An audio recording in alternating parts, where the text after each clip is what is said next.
अब देखिए अपन पढ़ेंगे जल परिवहन, यानी परिवहन का तीसरा जो पार्ट है। स्थल परिवहन अपन ने दो पढ़ ली, सड़क और रेल परिवहन।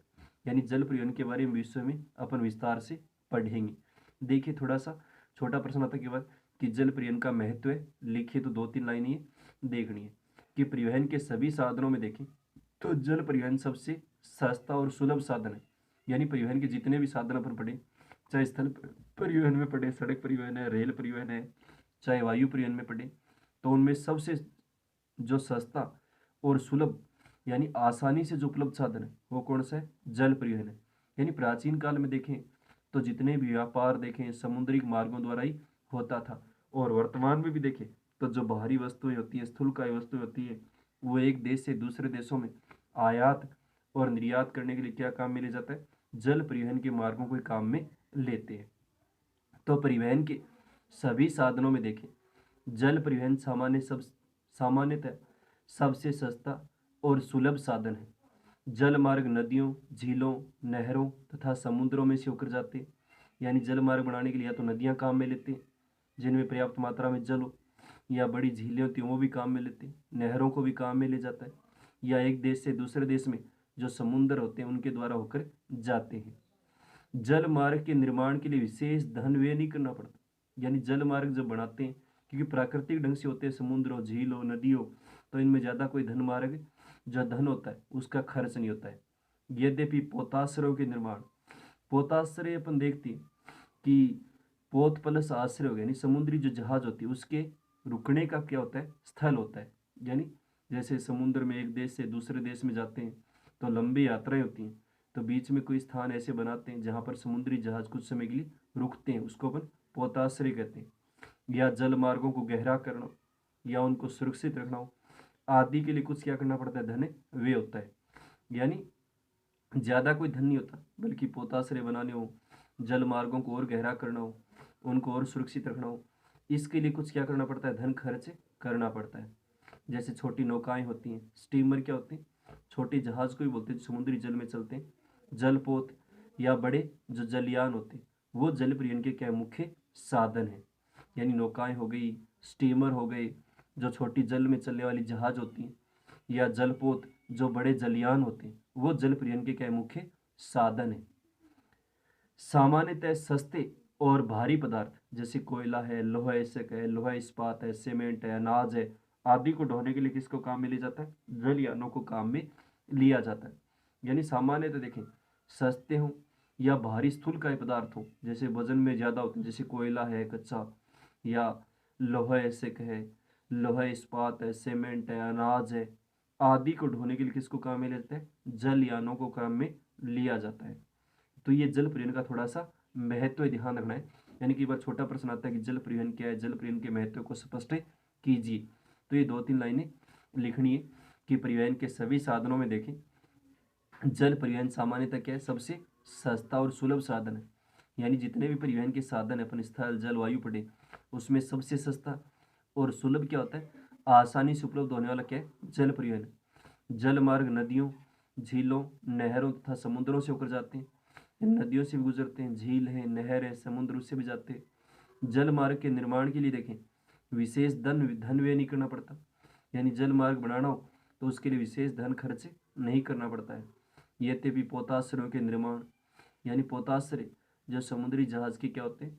जलयान के रुकने के स्थान होते हैं, उसके निर्माण के लिए, या जल मार्गों को गहरा करने के लिए, या जो जल मार्ग होते हैं उसको और गहरा करने के लिए, सुरक्षित रखने के लिए कुछ धन क्या करना पड़ता है? व्यय करना पड़ता है, खर्च करना पड़ता है।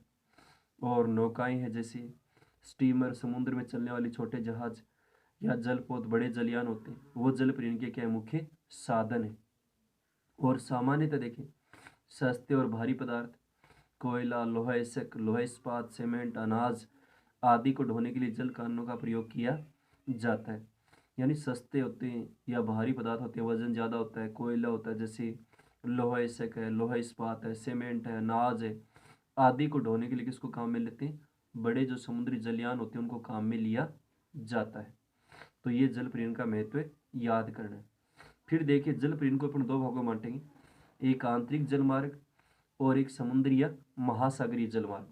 आंतरिक जलमार्ग का मतलब ये होता है कि किसी देश में या किसी एक महाद्वीप में जो नदियों नहरों के द्वारा या झीलों के द्वारा जो परिवहन होता है वो कौन सा कहलाता है? आंतरिक जलमार्ग कहलाता है। या तो एक देश की सीमा के भीतर हो गया, या एक महाद्वीप के भीतर देखें, जैसे यूरोप में है, एशिया में, अफ्रीका में, अमेरिका में, यानी बड़ी नदियां हैं, झीलें, उनके मध्य देखें तो आयात और निर्यात किया जाता है, तो वो कौन से कहलाते हैं? आंतरिक जलमार्ग कहलाते हैं। दूसरे समुद्र या महासागरीय जलमार्ग। समुद्र या महासागरीय जलमार्ग हो गए जो एक देश से दूसरे देश में यानी समुद्र के माध्यम से जुड़े हैं, उनके द्वारा आयात और क्या किया जाता है? निर्यात किया जाता है। वो कौन से कहलाते हैं? समुद्री या महासागरीय जलमार्ग कहलाते हैं। यानी एक देश से देखें तो दूसरे देश में देखें तो समुद्र या महासागरों के द्वारा आयात और क्या किया जाता है? निर्यात किया जाता है। तो यहाँ सबसे पहले अपन आंतरिक जलमार्ग के बारे में पढ़ेंगे कि आंतरिक जलमार्ग क्या है, फिर विश्व के प्रमुख आंतरिक जलमार्ग में कौन कौन से देशों में कौन कौन सी नदियों के द्वारा काम में लिया जाता है। उसके बाद विश्व के प्रमुख महासागरीय जलमार्ग भी पढ़ेंगे। और विश्व के महासागरीय जलमार्ग में प्रश्न आता है, थोड़े कठिन है कि इन्हीं दो जलमार्गों का वर्णन कीजिए, तो वो अपन बाद में पढ़ेंगे। पहले देखिए आंतरिक जलमार्ग। देखिए महाद्वीपीय या स्थल भागों में स्थित नदियों और झीलों से होकर जाता है। यानी एक महाद्वीप में या स्थल भाग में देखें जो नदियां होती हैं या झील होती है उनसे होकर जाता है। यानी एक महाद्वीप में हो गया, उसके स्थल भाग से गुजरते हैं या नदियों से जाते हैं, या जो झील वगैरह होती है उससे होकर जाता है। इसके लिए वे नदियां और झीलें उपयुक्त होती हैं जिनमें पर्याप्त मात्रा में जल और गहराई के साथ ढाल क्या हो जाता है? कम हो जाता है। यानी इसके लिए देखें वही नदियां और झीलें उपयुक्त होती हैं जिनमें पर्याप्त मात्रा में जल चाहिए और गहराई के साथ देखें तो ढाल क्या हो जाता है? कम हो जाता है। यानी पर्याप्त मात्रा में जल हो और जैसे जैसे गहराई बढ़ेगी वैसे वैसे उसका ढाल क्या हो जाता है? कम हो जाता है। क्योंकि ज़्यादा ढाल में देखें तो नौकाएं स्टीमर चलने में कठिनाई आती है। नदियों में रेत आदि के निक्षेप भी जल परिवहन में बाधा उत्पन्न करते हैं। यानी नदियां जैसे तो उनमें जल की मात्रा अच्छी होनी चाहिए, अगर रेत वगैरह जम गई, निक्षेप हो गया उसका, तो जल परिवहन में क्या करते हैं? बाधा उत्पन्न करते हैं। और जो नदियां या झीलें शुष्क ऋतु में सूख जाती हैं, यानी ऐसी नदियां झीलें होगी जो शुष्क मौसम हो, जैसे ग्रीष्म ऋतु में सूख जाती है या कड़ाके की शीत ऋतु होती है तो उसमें बर्फ जम जाती है, तो उनमें केवल मौसमी परिवहन क्या होता है? संभव हो पाता है। यानी मौसम के अनुसार, जैसे वर्षा ऋतु हो गई तो जल की मात्रा है तो उसमें क्या किया जा सकता है? जल परिवहन किया जा सकता है, बाकी उसमें जल परिवहन संभव नहीं हो पाता है। तो ये थोड़ा आंतरिक जल मार्ग के बारे में ध्यान रखना है कि किसी देश या एक महाद्वीप में नदियों या नहरों या झीलों के माध्यम से होने वाला जल परिवहन कौन सा कहलाता है? आंतरिक जल परिवहन कहलाता है। आंतरिक जल मार्ग होते हैं। और इसमें देखें तो एक महाद्वीप या स्थल भाग में स्थित नदियों, यानी एक महाद्वीप हो सकता है या एक स्थल भाग हो सकता है, उसमें नदियां हैं, झीलें, उनसे होकर जाता है। इसके लिए वे नदियां और झीलें उपयुक्त होती हैं, यानी वही नदियां होती हैं, वही झीलें काम में लेते हैं जिनमें पर्याप्त मात्रा में जल हो और गहराई के साथ ढाल क्या हो जाता है? कम हो जाता है। ज़्यादा जैसे जैसे गहराई में जाएंगे तो उसका ढाल क्या हो जाता है? कम हो जाता है। नदियों में रेत आदि के निक्षेप भी, यानी जैसे जैसे देखें तो नदियों में रेत आदि का जमा हो गया तो जल परिवहन में क्या करते हैं? बाधा उत्पन्न करते हैं। यानी बाधा, यानी आवागमन नहीं हो पाएगा नौकाओं का, स्टीमर आदि का।